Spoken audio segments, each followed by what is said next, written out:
નમસ્કાર તાલીમાર્થી ભાઈ બહેનો, સ્વાગત છે તમારું અમારી યુટ્યુબ ચેનલ છોડ સાહિત્ય અને શિક્ષણમાં. હું છું પ્રોફેસર આર કે વાળા અને આપના માટે લાવ્યો છું બીએડ સેમેસ્ટર 3માં કરવામાં આવતા એક પ્રેક્ટિકલ કાર્યની. હા મિત્રો, બીએડના અભ્યાસના ભાગરૂપ સૌએ એક શૈક્ષણિક સાધનની રચના કરવાની હોય છે અને આ શૈક્ષણિક સાધન આપશ્રીએ આપની દ્વિતીય મેથડમાં બનાવવાનું હોય છે. આજે આપણે આ વિડીયોમાં શૈક્ષણિક સાધનની સંપૂર્ણ માહિતી મેળવવાના છીએ. એટલે સેમેસ્ટર 3માં અભ્યાસ કરતા તમામ તાલીમાર્થી ભાઈ બહેનોને આ વિડીયો ખૂબ જ ઉપયોગી થવાનો હોવાથી આ વિડીયોને અંત સુધી જોવા આપશ્રીને મારી સલાહ છે. તમે જોઈ રહ્યા છો સ્ક્રીન પર તે મુદ્દા આધારિત સમજવા પ્રયત્ન કરશું. મુદ્દાઓ આ પ્રમાણે છે.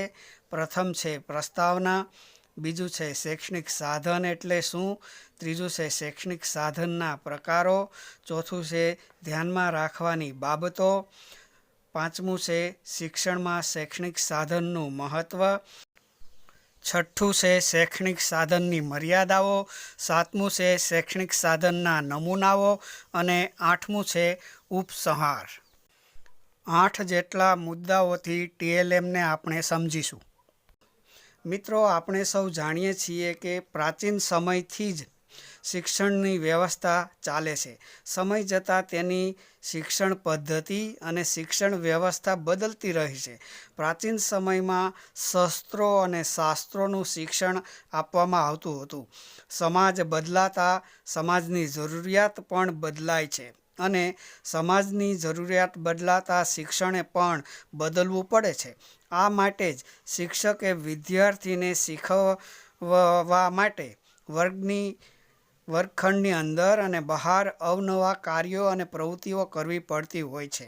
શિક્ષક વર્ગખંડની અંદર ઓછામાં ઓછા 20,000 વર્તનો કરે છે અને શિક્ષકના આવા વર્તનોમાંથી વિદ્યાર્થી શીખે છે કે શિક્ષકનું અનુકરણ કરે છે. પરંતુ શિક્ષકની કેટલીક બાબતો વિદ્યાર્થીઓને સમજમાં આવતી નથી અથવા શિક્ષક જ્યારે વ્યાખ્યાન કે કથન કરે છે ત્યારે કથનની બધી જ બાબતો તે વિદ્યાર્થીને સમજાવી કે શીખવી શકતો નથી.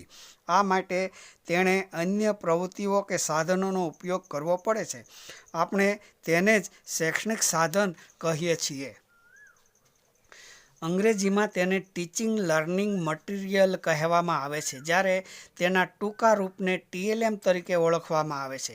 શિક્ષણમાં ટીએલએમનો ઉપયોગ અચાનક શરૂ થયો નથી, પણ કેટલાક શિક્ષણ શાસ્ત્રીઓ અને શિક્ષણ ચિંતકોએ દિશા નિર્દેશ કર્યો હતો. તેમાં લોક પિયર, નિકોલે અને હેનરી ડન પણ હતા. તેમણે શિક્ષણમાં દ્રશ્ય શ્રાવ્ય સાધનોના ઉપયોગની હિમાયત કરી હતી. ક્રોમેનિયસે પણ કહ્યું છે કે બધા જ અધ્યયનનો પાયો ઇન્દ્રિયગ્રામ્ય અનુભવોની સ્પષ્ટ રજૂઆત પર રચાયેલો છે, જેથી વિદ્યાર્થીઓ તેને સરળતાથી આત્મસાત કરી શકે. એસ.સી. મિત્તલ અને આર.એન. ચંદાણાએ એમના પુસ્તક ટીચિંગ ઓફ સોશિયલ સ્ટડીઝમાં જણાવ્યું છે કે વિદ્યાર્થી આંખ દ્વારા વિવિધ પ્રકરણને પ્રયુક્તિ દ્વારા શીખે છે. એસ.એલ. આહલુવાલિયાએ પણ જણાવ્યું છે કે વિદ્યાર્થી આંખ, કાન અને વિચાર દ્વારા અનુભવોને પ્રાપ્ત કરી શકે છે. જો શિક્ષક ફક્ત બોલીને ભણાવે તેના કરતાં પ્રવૃત્તિ કે અનુભવો આપી શિક્ષણ આપે તો વિદ્યાર્થીઓને સમજવાની ક્ષમતામાં 90% સુધી વધારો થાય છે. ધ્વનિ અને પ્રકાશ સાથેની શિક્ષણ પ્રવૃત્તિ શિક્ષણને જીવંત બનાવે છે. આપણે જોયું કે મહાન શિક્ષણ શાસ્ત્રીઓ અને શિક્ષણ ચિંતકોએ વર્ગમાં બોલવા કરતાં બતાવવાની વાતનો સ્વીકાર કર્યો છે. એટલે જ શૈક્ષણિક સાધનનો ઉદ્ભવ થયો એમ કહી શકાય. હવે આપણે તેના અર્થની ચર્ચા કરીશું.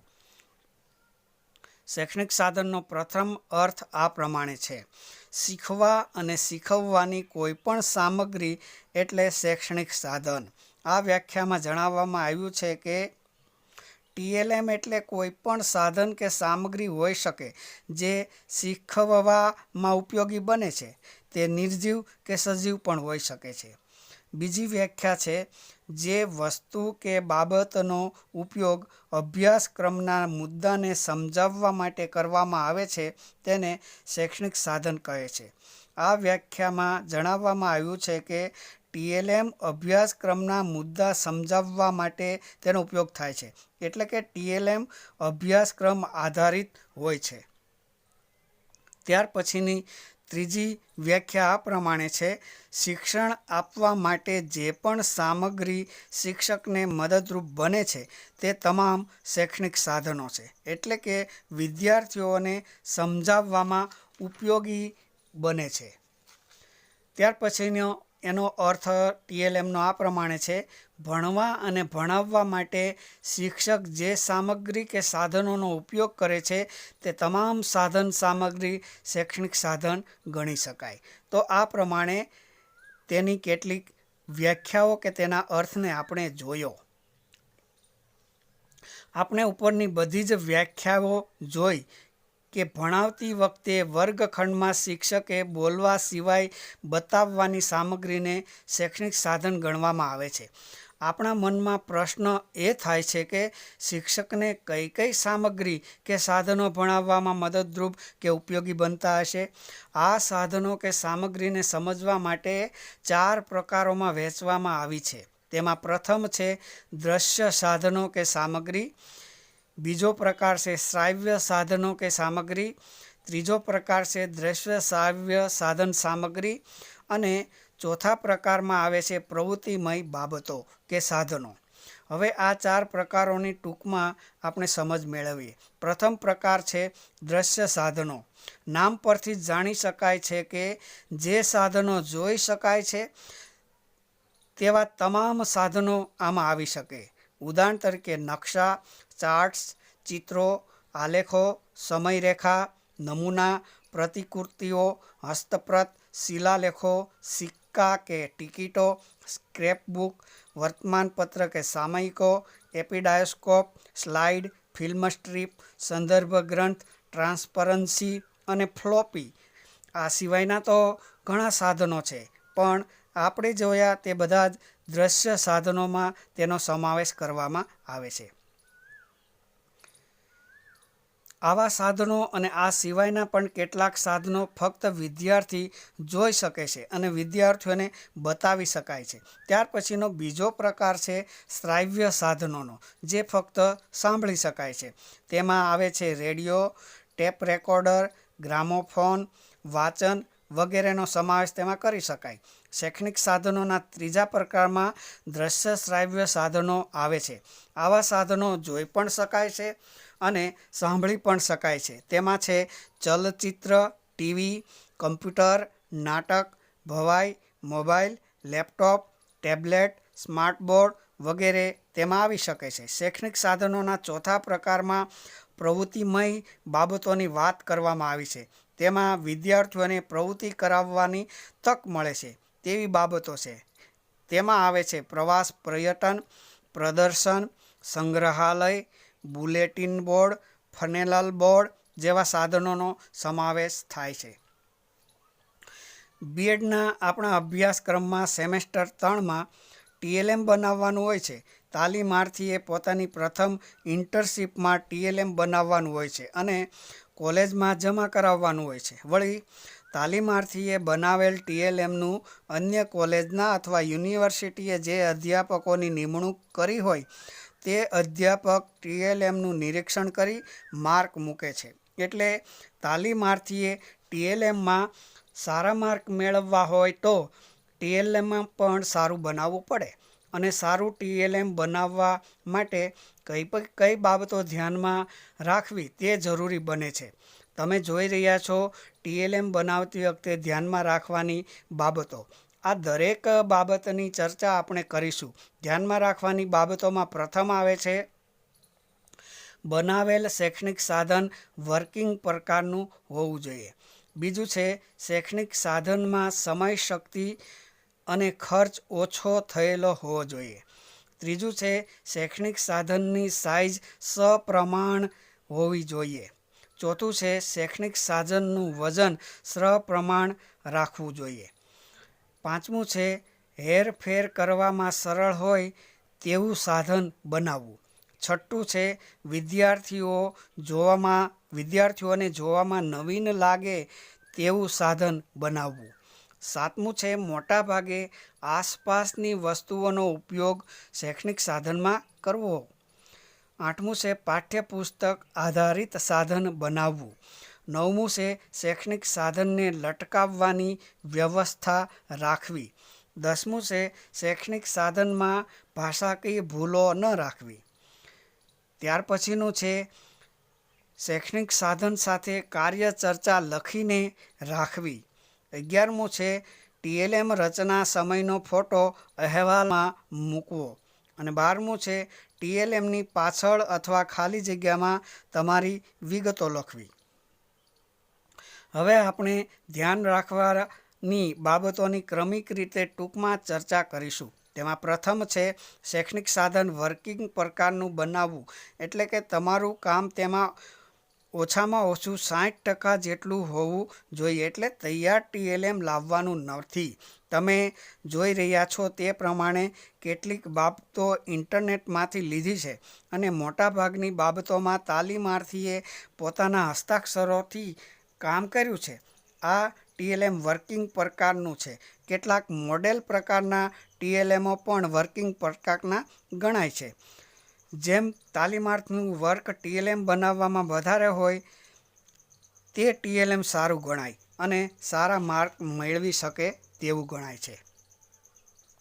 ત્યાર પછીની ધ્યાનમાં રાખવાની બાબત છે તે શૈક્ષણિક સાધનમાં સમય, શક્તિ અને ખર્ચ પ્રમાણમાં ઓછો હોય, એટલે કે વધારે ખર્ચ થયેલ હોવો ન જોઈએ અને વધારે સમય પણ બનાવવામાં લાગવો જોઈએ નહીં. સરળતાથી ઓછા ખર્ચે અને ઓછા સમયમાં બની જવું જોઈએ. ત્યાર પછીની બાબત છે શૈક્ષણિક સાધનની સાઇઝ પ્રમાણમાં રાખવી. ઘણી વખત ખૂબ મોટી સાઇઝ હોય તો જગ્યા વધારે રોકે છે તથા ખૂબ નાનું TLM હોય તો છેલ્લે બેસેલા વિદ્યાર્થીને બરાબર દેખાતું નથી. એટલે પૂરા ક્લાસમાં વિદ્યાર્થીઓ જોઈ શકે તેવી સાઇઝ TLMની રાખવી.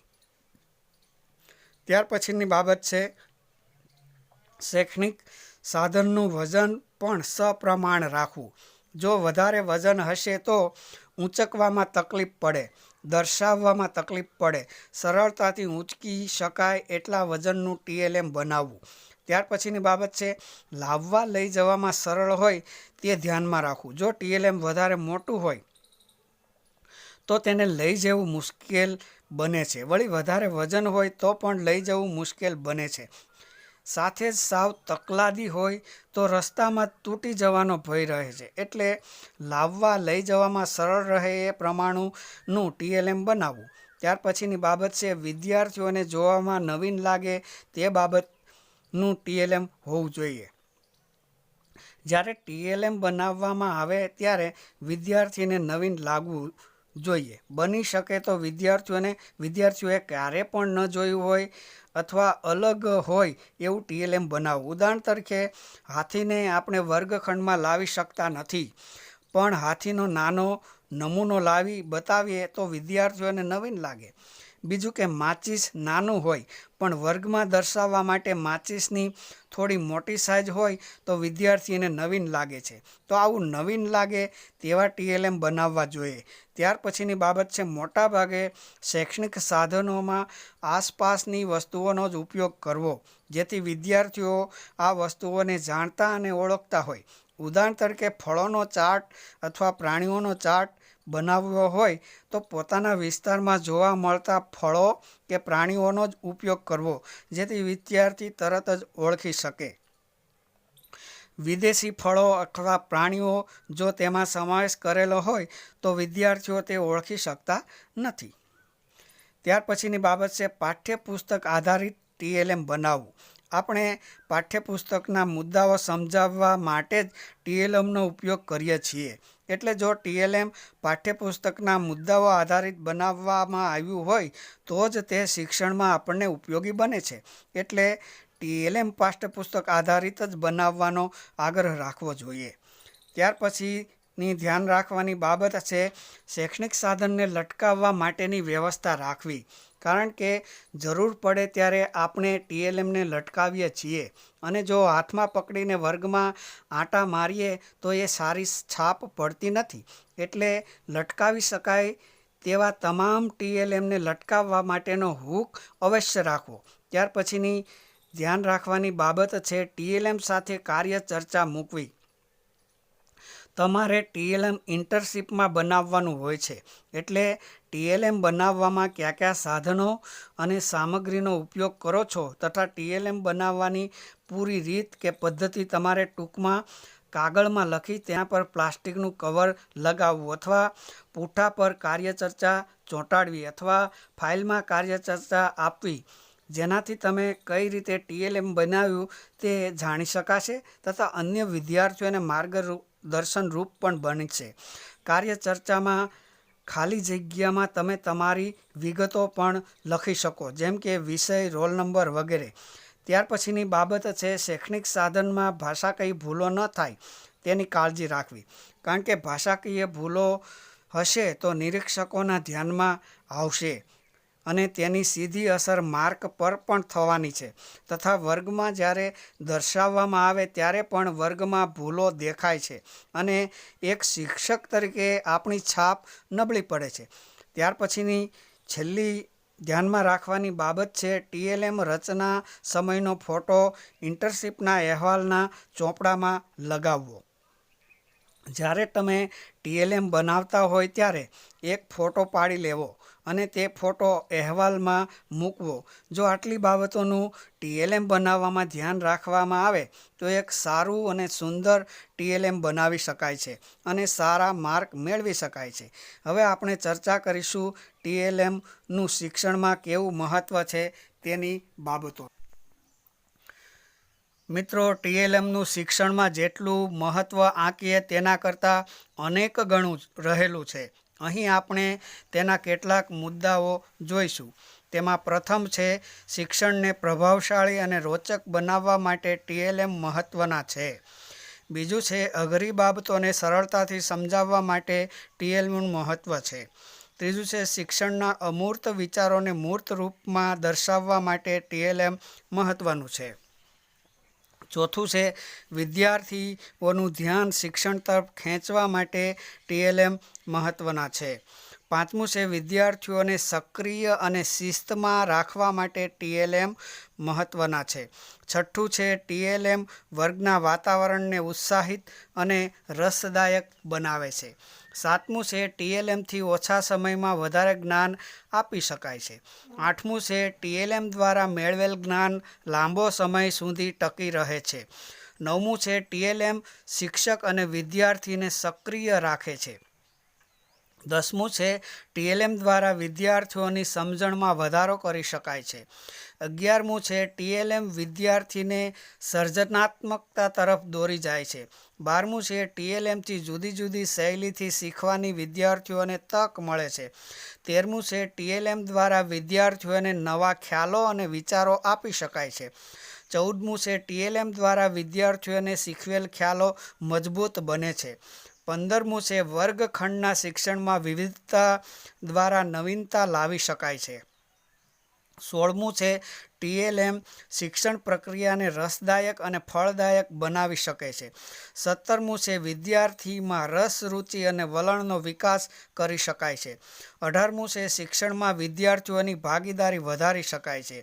19મું છે વિદ્યાર્થીઓના વૈયક્તિક તફાવતો સંતોષી શકાય છે. 20મું છે વિદ્યાર્થીઓને સ્વ અધ્યયન માટે પ્રેરણા પૂરી પાડી શકાય છે. 21મું છે TLMથી શિક્ષક પક્ષે શાબ્દિક કથન પર નિયંત્રણ લાવી શકાય છે. 22મું છે TLMથી વિચારોનો ક્રમિક વિકાસ થાય છે, એટલે સાતત્ય જળવાય છે. 23મું છે વિદ્યાર્થીઓની એકાગ્રતા વધે છે. 24મું છે શિક્ષણ ભારરૂપ બનતું નથી. 25મું છે વિદ્યાર્થીને વિષયનું ઊંડાણથી જ્ઞાન મળે છે. અને 26મું છે TLMથી એક વિષયનો અન્ય વિષય સાથે અનુબંધ જોડી શકાય છે. આમ TLMનું આટલું મહત્ત્વ જોયા પછી આપણે TLMની કેટલીક મર્યાદાઓની પણ ચર્ચા કરીએ. તેની મર્યાદાઓ આ પ્રમાણે છે.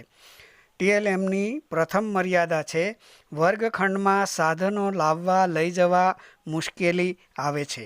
બીજું છે શિક્ષકો ટીએલએમનો ઉપયોગ કરવા ઉત્સાહ દર્શાવતા નથી. ત્રીજું છે ટીએલએમ ઉપયોગ કરવાનું કૌશલ્ય દરેક વ્યક્તિ કે શિક્ષકમાં હોતું નથી. ચોથું છે ટીએલએમમાં ભાષા દોષ જોવા મળે છે. પાંચમું છે ટીએલએમ બનાવવા આર્થિક રીતે પોસાય તેમ હોતા નથી. છઠ્ઠું છે શાળામાં ટીએલએમની જાળવણી માટે યોગ્ય વ્યવસ્થાનો અભાવ જોવા મળે છે. સાતમું છે વીજળીના ઉપયોગથી ચાલતા ટીએલએમમાં વીજળી જવાથી તેનો ઉપયોગ થઈ શકતો નથી અથવા તો ચાલુ શિક્ષણ કાર્યમાં વીજળી જતી રહે ત્યારે પણ તેનું કામ અધૂરું રહે છે. આઠમું છે શાળામાં દ્રશ્ય શ્રાવ્ય ખંડની વ્યવસ્થા હોતી નથી. નવમું છે બતાવેલ ટીએલએમ ટકાઉ હોતા નથી એટલે જલ્દી તૂટી જતા હોય છે. 10મું છે શાળામાં આચાર્ય ટીએલએમ વાપરવાનો આગ્રહ રાખતા નથી. 11મું છે વર્ગમાં સાધનો વાપરવાનું ભૂલાઈ જાય છે. અને 12મું છે વર્ગમાં લટકાવેલા સાધનો ઉતારવાનું ભૂલાઈ જાય છે. તો મિત્રો આ હતી તેની કેટલીક મર્યાદાઓની. મિત્રો હવે આપણે જોઈશું ટીએલએમના કેટલાક નમૂનાઓને.